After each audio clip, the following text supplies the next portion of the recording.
ನೀವು ಯಾಕೆ ನಿಮ್ಮ ಮಗುನ ಸ್ಕೂಲ್ ಕಳಿಸ್ತಾ ಇಲ್ಲ? ಸ್ಕೂಲ್ ಅಂತಂದರೆ ಇಟ್ಸ್ ಅ ಲರ್ನಿಂಗ್ ಸೆಂಟರ್ ಅಲ್ವಾ, ನಾವು ಕಲಿಯುವಂಥ ಜಾಗನ ನಾವು ಸ್ಕೂಲ್ ಅಂತ ಹೇಳ್ತೀವಿ. ಸರ್ಕಾರದಿಂದ ಅದಕ್ಕೆ ಸಪೋರ್ಟ್ ಇದೆ. ಸೊ 1989 NIOS ಅಂತ ಒಂದು ಆಟೋನಮಸ್ ಬಾಡಿನ ಫೌಂಡ್ ಮಾಡ್ತಾರೆ ಅವರು. ಸೊ NIOS ಅಂತಂದರೆ national institution of open schooling ಅಂತ ಹೇಳಿ. ಸೊ ಅಲ್ಲಿ ವಾಪಸ್ಸು ಸುಪ್ರೀತ್ ಹೇಳ್ದಂಗೆ ನಮ್ಮ ಊರುಗಳಿಗೆ ವಾಪಸ್ ನಾವು ಹೋಗ್ಬೇಕನ್ನೋ ಒಂದು ದೃಷ್ಟಿಯಲ್ಲೇ ವಾಪಸ್ ಬಂದು ನಮ್ಮ ಕೆಲಸಗಳನ್ನ ಸ್ಟಾರ್ಟ್ ಮಾಡ್ಕೊಂಡಿದ್ದೀವಿ. ಆಲ್ಟರ್ನೇಟಿವ್ ಸಬ್ಜೆಕ್ಟ್ನ ತೊಗೊಂಡು ಮಾಸ್ಕನ್ನ ತೊಗೊಂಡ್ರೆ ಅದು CBSE ಸಿಲೆಬಸ್ಸು, ಸ್ಟೇಟ್ ಸಿಲೆಬಸ್ಗಿಂತ ಒಂದು ಇದು ಮೇಲೇ ಇರುತ್ತೆ. APJ ಅಬ್ದುಲ್ ಕಲಾಂ ಅವರು ಕೂಡ ಒಂದು ದಿನ ನಾನು ಫ್ಲೈಟ್ ಓಡಿಸ್ಬೇಕು ಅಂತ ಕನ್ಸ್ಕೊಂಡದ್ರಿಂದ ಅವರ ಸಾಧನೆಗಳು ಚೆನ್ನಾಗಾಯಿತು. ಸೊ ಅದನ್ನು ನಮಸ್ತೆ. ನಮಸ್ಕಾರ. ಹೇಳಿ, ನಿಮ್ಮ ಪರಂಪರೆ ಏನು? ಪರಂಪರೆ ಅಂದರೆ ಫಸ್ಟ್ಲಿ ಲೈಕ್ ನಾವು ಹೋಮ್ ಸ್ಕೂಲಿಂಗ್ ಪ್ರಾಕ್ಟೀಸ್ ಮಾಡ್ತಾ ಇದ್ದೀವಿ.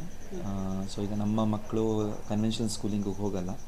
ಸೊ ಈ ಒಂದು ಕಲ್ಪನೆ ಬಂದು age is just a number ಅನ್ನೋ ಥರದ್ರಲ್ಲಿ, ಅಂದರೆ ವಯಸ್ಸು ಅನ್ನೋದು ಒಂದು ಸಂಖ್ಯೆ ಅಷ್ಟೇ. ಸೊ ಅದು ಮಕ್ಕಳಾಗಿರ್ಬೋದು, ನಾವಾಗಿರ್ಬೋದು, ನಮ್ಮ ತಂದೆ ತಾಯಿರಾಗಿರ್ಬೋದು. ಸೊ ಯಾರಿಗೇ ಆದರೂ ಪ್ರತಿಯೊಬ್ಬನಿಗೂ ಅವ್ರದ್ದೇ ಆದ ಒಂದು ಕ್ಯಾಲಿಬರ್ ಅನ್ನೋದಿರುತ್ತೆ, ಆಸಕ್ತಿ ಅನ್ನೋದಿರುತ್ತೆ. ಅದನ್ನು ನಾವು ಯಾವಾಗಲೂ ಇನ್ನೂ ಹೆಚ್ಚಾಗಿ ತಿಳ್ಕೊಬೇಕು, ಅದ್ರ ಬಗ್ಗೆ ಇನ್ನೂ ಅದೇ ಥರ ವಿಷಯದಲ್ಲಿ ಬೇರೆ ಆಸಕ್ತಿ ಇರೋರನ್ನ ಭೇಟಿ ಮಾಡಬೇಕು ಅನ್ನೋದು ಆ್ಯಕ್ಚುಲಿ ಜೀವನದ ಒಂದು ಶೈಲಿ.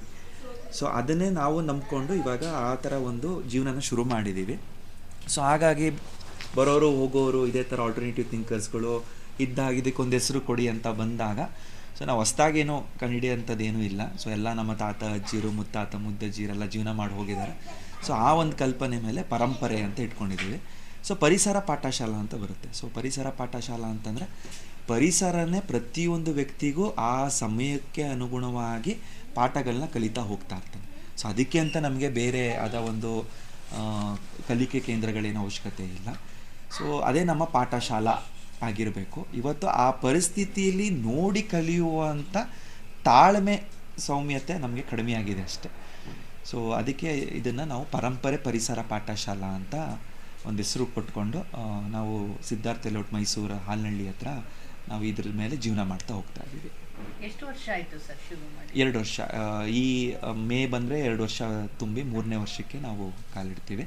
ಬಟ್ ನಾವು ಲೈಕ್ ಎಜುಕೇಷನ್ ಬೇಸ್ಡ್ ಮೇಲೆ ನನ್ನ 10th ಸ್ಟ್ಯಾಂಡರ್ಡ್ ಮುಗಿದು ನಾನು ಹೈಯರ್ ಎಜುಕೇಷನ್ಗೆ ಅಂತ ಬ್ಯಾಂಗ್ಳೂರಿಗೆ ಹೋದ್ಮೇಲೆ ನನ್ನ ಫ್ರೆಂಡ್ಸು, ನನ್ನ ಜೀವನ ಎಲ್ಲನೂ ನೋಡಿದ್ಮೇಲೆ ನಮ್ಗನ್ಸಿದ್ದು ನನಗೇನೋ ಒಂದು ಆಸಕ್ತಿ ಇರುತ್ತೆ.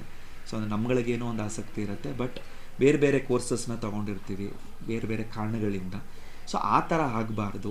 ಸೊ ನನ್ನ ವೈಯಕ್ತಿಕವಾದ ಆಸಕ್ತಿ ಏನಿರುತ್ತೆ ಅದ್ರ ಮೇಲೆ ನಮ್ಮ ಕೆರಿಯರ್ನ ನಾವು ಡೆವಲಪ್ ಮಾಡಿಕೊಂಡ್ರೆ ತುಂಬ ಚೆನ್ನಾಗಿರುತ್ತೆ ಅನ್ನೋದು ಒಂದು ಅನಿಸಿಕೆ ಆಗಿ, ಸೊ ನಾವು 10th ಆದಮೇಲೆ ಹೈಯರ್ ಎಜುಕೇಷನ್ಗೆ ಅಂತ ಬ್ಯಾಂಗ್ಳೂರ್ಗೆ ಹೋದ್ಮೇಲೆ ನಮ್ಮ ಜೂನಿಯರ್ಸ್ಗಳಿಗಾದರೂ ನಾವು ಅವ್ರಿಗೆ ಗೈಡ್ ಮಾಡಬೇಕು ಅಂತ ಹೇಳಿ, ಸೊ ನಾವು ಕಾಲೇಜ್ ಪರ್ಸ್ಯೂ ಮಾಡ್ತಿದ್ದಾಗಲೇ ವೀಕೆಂಡ್ ಬಂದು ನಮ್ಮ ಜೂನಿಯರ್ಸ್ಗಳಿಗೆ ನಾವು ಗೈಡ್ ಮಾಡೋಕ್ಕೆ ಶುರು ಮಾಡಿದ್ವಿ.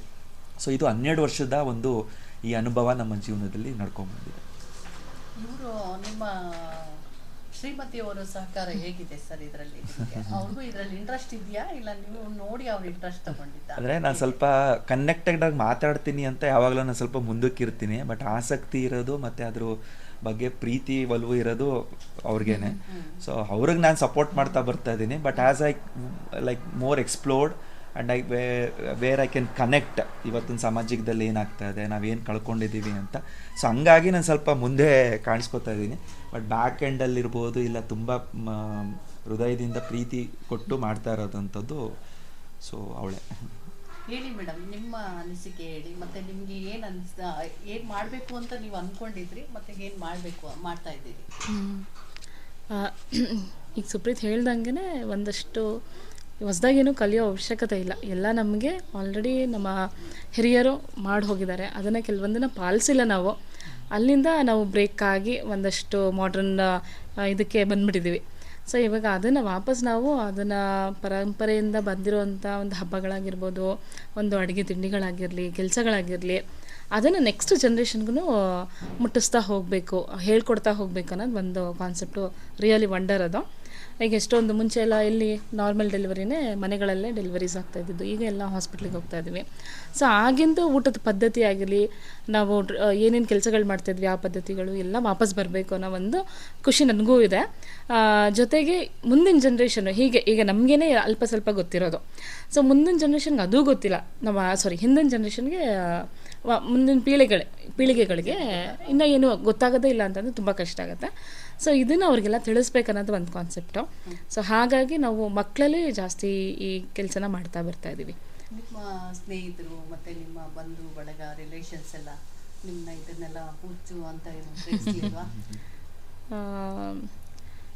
ಅಂದ್ಯಾರೆ ಇಲ್ಲ ಅಂತಲ್ಲ, ಬಟ್ ಅವ್ರಿಗೂ ರಿಯಲೈಸ್ ಆಗಿದೆ. ಹಾಗೂ ಮುಂಚೆಲ್ಲ ಹಾಗೆ ಅನ್ನೋರು, ಏನೋ ಗೊತ್ತಿಲ್ಲ ಏನೇನೋ ಮಾಡ್ತಾ ಇದ್ದಾರೆ ಅವರು, ಇವ್ರಿಗೆ ಏನಾಗಿದೆಯೋ ಏನೋ ಗೊತ್ತಿಲ್ಲ ಅಂತೆಲ್ಲ. ಬಟ್ ಹೋಗ್ತಾ ಹೋಗ್ತಾ ಕಾಲಕ್ರಮೇಣ ಅವ್ರಿಗೂ ಅರ್ಥ ಆಗ್ತಿದೆ. ಸೊ ಯಾಕೆ ಇವರು ಈ ಥರ ಎಲ್ಲ ಕೆಲಸಗಳು ಮಾಡ್ತಿದ್ದಾರೆ, ಯಾತಕ್ಕೋಸ್ಕರ ಅನ್ನೋದು ಕೆಲವ್ರಿಗೆ ಅರ್ಥ ಆಗಿದೆ, ಕೆಲವ್ರಿಗೆ ಇನ್ನೂ ಅರ್ಥ ಆಗಿಲ್ಲ. ಅದು ಟೈಮ್ ಬಂದಾಗ ಅವರಿಗೂ ಅರ್ಥ ಆಗುತ್ತೆ. ಏನು ನಿಮ್ಮ ಪರಂಪರೆ 2047 ಹೋಗಿದೆಯಲ್ಲ ಅದ್ರಲ್ಲಿ? ಸೊ ನಾವು ಬೋರ್ಡ್ ಮಾಡಿಸಿದಾಗ ಆ್ಯಕ್ಚುಲಿ ನ್ಯೂ ಇಯರ್ ಟೈಮ್ ಅದು. ಸೊ ಎಷ್ಟೊಂದು ಜನ ಮಿಸ್ಟೇಕ್ ಆಗೋಗಿದೆ, ನಂಬರ್ ಬೇರೆ ಬಂದುಬಿಟ್ಟಿದೆ ಅಂತ ಸನ್ನಿವೇಶಗಳು ಆಗಿದ್ದುಂಟು. ಸೊ ನಾವೇನೇ ಮಾಡಬೇಕಾದ್ರೂ ಒಂದು ವಿಷನ್ ಅಂತ ಇಟ್ಕೋತೀವಿ. ಸೊ ಆವಾಗಲೇ ನಮಗೆ ಅದು ಮಾನಿಟ್ರಿ ಮಾಡೋದಕ್ಕಾಗಲಿ ಇಲ್ಲ ನಮ್ಮನ್ನು ನಾವು ಸರಿ ಮಾಡ್ಕೊಳ್ಳೋದಕ್ಕಾಗಲಿ ಅನುಕೂಲ ಆಗುತ್ತೆ ಅಂತ. ಸೊ ನಮ್ಮ 2047 ಅಂದರೆ ಇಟ್ಸ್ ಅ ಮ್ಯಾಜಿಕ್ ಆಫ್ 47 ಅಂತ ಹೇಳಿ 1947ರಲ್ಲಿ ನಮ್ಮ ಭಾರತಕ್ಕೆ ಸ್ವತಂತ್ರ ಬಂತು. ಸೊ 2047ಕ್ಕೆ 100ನೇ ವರ್ಷದ ಸ್ವತಂತ್ರೋತ್ಸವನ ನಾವೆಲ್ಲರೂ ಆಚರಿಸ್ತೀವಿ. ಸೊ ಈ ಬದಲಾವಣೆಗಳು ಆಗಬೇಕು ಅನ್ನೋ ಆಸೆ ಅಂತೂ ಎಲ್ಲರಿಗೂ ಇದೆ. ಕೆಲಸಗಳು ತುಂಬ ಜನ ಮಾಡ್ತಾಯಿದ್ದೀವಿ. ಕೆಲವರು ರ್ಯಾಟ್ ರೇಸಲ್ಲಿ ಸಿಕ್ಕಾಕೊಂಡಿರ್ಬೋದು, ಏನು ಸಿಗುತ್ತೆ ಅಂತ ಗೊತ್ತಿಲ್ಲ, ಬಟ್ ಏನೋ ಸಿಗುತ್ತೆ ಅಂತ ನಾವು ದುಡ್ಡಿನಿಂದ ಹೊಡ್ತಾ ಇದ್ದೀವಿ, ಇಲ್ಲ ಪ್ರಾಪರ್ಟಿ ಮಾಡೋದ್ರಿಂದ ಹೊಡ್ತಾ ಇದ್ದೀವಿ. ಅದೆಲ್ಲ ಇದ್ರೂ ಎಷ್ಟೊಂದು ಜನಕ್ಕೆ ಅರ್ಥ ಆಗಿ ಅದ್ರ ಮೇಲೆ ಕೆಲಸಗಳಂತೂ ಮಾಡ್ತಾ ಇದ್ದಾರೆ. ಸೊ ಕೆಲವ್ರನ್ನ ನೋಡಿದ್ದೀವಿ, ತುಂಬ ಬೇಗ ಸಕ್ಸಸ್ನು ರೀಚ್ ಮಾಡಿದ್ದಾರೆ, ಬಟ್ ಪುನಃ ಅದು ಡ್ರಾಪ್ ಆಗಿರೋದು ಇದೆ. ಸೊ ಈ ಥರದ್ದೆಲ್ಲ ನೋಡಿದ್ದೀವಿ ನಾವು. ಸೊ ನಮಗೆ ಅದು ಹೇಗೆ ಒಂದು ಇನ್ಸ್ಪಿರೇಷನ್ ಆಗಬೇಕು ಅನ್ನೋ ಥರದ್ರಲ್ಲಿ. ಸೊ 2047ಗೆ ಇನ್ನೂ 21 ವರ್ಷ ಇದೆ. ಸೊ ಈ ಬದಲಾವಣೆಗಳು ನಾಳೆ ನಾಳಿದ್ದೇ ಆಗಿಬಿಡ್ಬೇಕು, ಇಲ್ಲ ಆಗೋಗುತ್ತೆ ಅನ್ನೋದಲ್ಲ. ಆದರೆ ಒಳ್ಳೆಯದು, ಇಟ್ ಈಸ್ ಗುಡ್. ನಾವು 2047ಕ್ಕೆ ಆಗಬೇಕು ಅಂತಲ್ಲ, ಅಷ್ಟರ ಒಳಗಡೆ ಏನಾದರೂ ಆಗಬೇಕು ಅನ್ನೋ ಒಂದು ವಿಷನ್ ಅಷ್ಟೇ. ಇವತ್ತಿಗಾಗಿ ನಾಳೆಯಿಂದನೇ ನಾವೆಲ್ಲ ಖುಷಿಯಾಗಿ ಬದುಕಿದ್ರೆ, ಪಂಚಭೂತಗಳಿಗೇನು ಹಾನಿ ಮಾಡದೆ ಬದುಕಿದ್ರೆ, that's the wonderful life we all can start. At least ಆಗಲಿಲ್ಲ ಅಂದರೂ ನಾಳಿದ್ದು ಆಗಲಿಲ್ಲ ಅಂದರೂ 21 ವರ್ಷ ಅಂತೂ ಅಮೂಲ್ಯವಾದ ಸಮಯ ನಮ್ಮ ಕೈಯಲ್ಲಿದೆ. ಸೊ ಅಷ್ಟರಲ್ಲಾದರೂ ನಾವು ಅದನ್ನು ಜೀವಿಸೋಕ್ಕೆ ಶುರು ಮಾಡಿ ಅರ್ಥಪೂರ್ವಕವಾಗಿ ನಮ್ಮ 2047ರಲ್ಲಿ 100ನೇ ವರ್ಷದ ಸ್ವತಂತ್ರೋತ್ಸವನ ನಾವು ಆಚರಿಸಬೇಕು ಅಂತ 2047ನ ನಾವು ವಿಷನ್ ಆಗಿ ಇಟ್ಕೊಂಡಿದ್ದೀವಿ. ಈಗ ಮಕ್ಕಳನ್ನ ಎಲ್ಲರೂ ಶಾಲೆಗೆ ಕಳಿಸೋದೇ ದೊಡ್ಡ ಕೆಲಸ ಅನ್ನೋದಕ್ಕಿಂತ ನಮ್ಮ ಗುರಿ ಅದೇ. ನಾವೇನು ಮಾಡ್ತಿದ್ದೀರಿ, ಮಕ್ಕಳನ್ನು ಓದಿಸ್ಬೇಕು, ದೊಡ್ಡ ಶಾಲೆಗಳಿಗೆ ಕಳಿಸ್ಬೇಕು. ಗೌರ್ಮೆಂಟ್ ಸ್ಕೂಲಲ್ಲದೆ ಯಾರು ಗೌರ್ಮೆಂಟ್ ಸ್ಕೂಲ್ ತೀರಾ ಕಡಿಮೆ ಆಗಿಬಿಟ್ಟಿದೆ, ಎಲ್ಲ ಪ್ರೈವೇಟ್ ಸ್ಕೂಲುಗಳಿಗೆ ಕಳಿಸ್ಬೇಕು. ನಮ್ಮ ಮಕ್ಕಳಿಗೆ ಅಷ್ಟು ಎಜುಕೇಷನ್, ಇಷ್ಟು ಎಜುಕೇಷನ್, ಅಷ್ಟು ಫೀಸ್ ಅಂತಾರೆ. ನೀವು ಯಾಕೆ ನಿಮ್ಮ ಮಗುನ ಸ್ಕೂಲಿಗೆ ಕಳಿಸ್ತಾ ಇಲ್ಲ? ಸ್ಕೂಲ್ ಅಂತಂದರೆ ಇಟ್ಸ್ ಅ ಲರ್ನಿಂಗ್ ಸೆಂಟರ್ ಅಲ್ವಾ, ನಾವು ಕಲಿಯುವಂಥ ಜಾಗನ ನಾವು ಸ್ಕೂಲ್ ಅಂತ ಹೇಳ್ತೀವಿ. ಸೊ ಈಗ ನಮಗೆ ಇವತ್ತಿನ ಟೆಕ್ನಾಲಜಿ ನೋಡಿದ್ರೆ everything is in the tip of the finger. ನಾವು ಇವತ್ತು ಯೂಟ್ಯೂಬು, ವಿಕಿಪೀಡಿಯಾ, ಗೂಗಲ್ಲು ಈ ಥರ ಎಷ್ಟೋ ಸರ್ಚ್ ಇಂಜಿನ್ ಆಪ್ಟಿಮೈಸೇಷನ್ಸ್ಗಳನ್ನ ನಾವು ಹುಡುಕ್ತಾ ಹೋಯಿತು ಅಂತಂದರೆ ನಮಗೆ ಬೇಕಾಗಿರೋದೆಲ್ಲನೂ ಸಿಗ್ತಾ ಹೋಗುತ್ತೆ. ಬಟ್ ಈಗ ನಮಗೆ ಇವತ್ತಿನ ಜನ್ರೇಷನ್ಗೆ ಚಾಲೆಂಜ್ ಇರೋದು ಇನ್ಸೈಟ್ ಆಫ್ ಇಟ್. ಅಂದರೆ ಆ ಸಬ್ಜೆಕ್ಟಿನ ಆಳನ ನಾವು ಅರ್ಥ ಮಾಡ್ಕೊಳ್ಳೋದು ತುಂಬ ಇಂಪಾರ್ಟೆಂಟ್ ಇದೆ. ಸೊ ಮೇಲೆ ನಾವು ಓದ್ಕೊಂಡು ಏನೋ ಒಂದು ಮಾರ್ಕ್ಸ್ ಕಾರ್ಡ್ ತೊಗೊಂಡು ಆಚೆ ಬರೋದಕ್ಕಿಂತ ಒಂದು ಸಬ್ಜೆಕ್ಟ್ನ ಆಳವಾಗಿ ನೋಡೋದು ಒಂದು ಪಾಯಿಂಟು. ಎರಡನೇ ಪಾಯಿಂಟು, ನನಗೇನು ಸೂಕ್ತ ಆಗ್ತಾ ಇದೆ, ನನ್ನ ಮನಸ್ಸು ಏನು ಹಂಬಲಿಸ್ತಾ ಇದೆ, ನನಗೇನು ಆಸಕ್ತಿ ಇದೆ ಅಂತ ತಿಳ್ಕೊಂಡು ಅದನ್ನು ಕಲಿಕೆ ಮಾಡ್ತಾ ಹೋಗೋಂಥದ್ದು, ಅದು ವೆರಿ ಇಂಪಾರ್ಟೆಂಟ್. ಈಗ APJ ಅಬ್ದುಲ್ ಕಲಾಂ ಅವರು ಕೂಡ ಒಂದು ದಿನ ನಾನು ಫ್ಲೈಟ್ ಓಡಿಸ್ಬೇಕು ಅಂತ ಕನ್ಸ್ಕೊಂಡದ್ರಿಂದ ಅವರ ಸಾಧನೆಗಳು ಚೆನ್ನಾಗಾಯಿತು. ಸೊ ಅದನ್ನು ನಾವು ನೋಡೋ ಥರ ಆಯಿತು ಅಂತಂದರೆ ಸರ್ಕಾರದಿಂದ ಅದಕ್ಕೆ ಸಪೋರ್ಟ್ ಇದೆ. ಸೊ 1989ರಲ್ಲೇ NIOS ಅಂತ ಒಂದು ಆಟೋನಮಸ್ ಬಾಡಿನ ಫೌಂಡ್ ಮಾಡ್ತಾರೆ ಅವರು. ಸೊ NIOS ಅಂತಂದರೆ national institution of open schooling ಅಂತ ಹೇಳಿ.